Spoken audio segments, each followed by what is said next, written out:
Barack Obama in 2004 was totally unknown. People were saying, I don't know who this guy is. I wonder why they picked him. He had this reputation as a bit of an upstart, as sort of a young, rising figure in the party, but no one knew who this guy was. This was his chance to introduce himself to people. Tonight is a particular honor for me because, let's face it, my presence on this stage is pretty unlikely.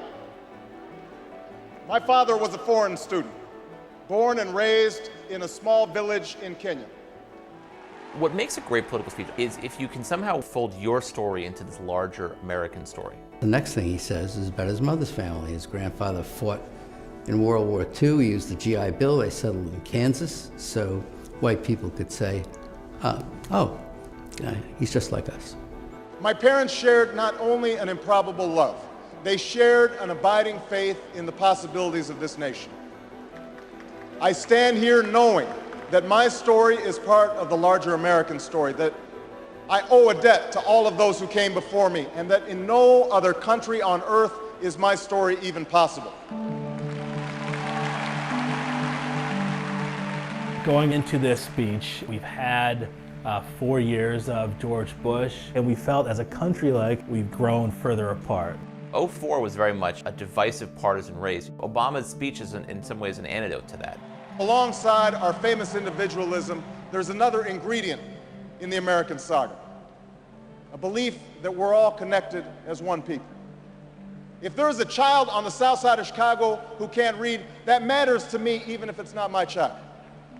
If there's a senior citizen somewhere who can't pay for their prescription drugs and having to choose between medicine and the rent, that makes my life poor even if it's not my grandparent. It is that fundamental belief, I am my brother's keeper, I am my sister's keeper, that makes this country work. E pluribus unum, out of many, one. He gives a speech that presages his entire political message of 2008, which is this sort of post-partisan argument. Now, even as we speak, there are those who are preparing to divide us. The spin masters, the negative ad peddlers, who embrace the politics of anything goes. Well, I say to them tonight, there is not a liberal America and a conservative America. There is the United States of America. Obama was born with two great gifts. One is his mind, and the other is his ability to speak to large groups of people. There are three things that Obama does that really makes that speech effective.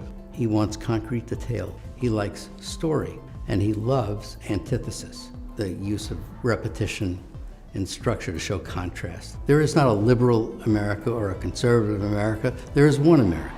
There is not a black America and a white America and Latino America and Asian America. There's the United States of America.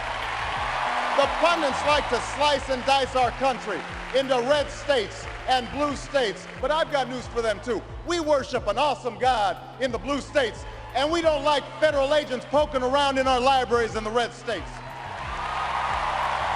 We coach Little League in the blue states, and yes, we've got some gay friends in the red states.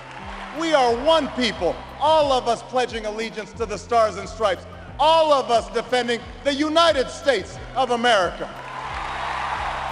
The way he uses his hands, he actually points a lot and does a lot of this, and a lot of this, and a lot of that. In doing so, he gives off this sense of energy. I am new, I'm someone who is dynamic. And he doesn't do that so much anymore. He's a little more solemn and reserved when he gives speeches today, but I think it's more reflective of his office. In the end, that's what this election is about. Do we participate in a politics of cynicism, or do we participate in a politics of hope? It's the hope of slaves sitting around a fire singing freedom songs.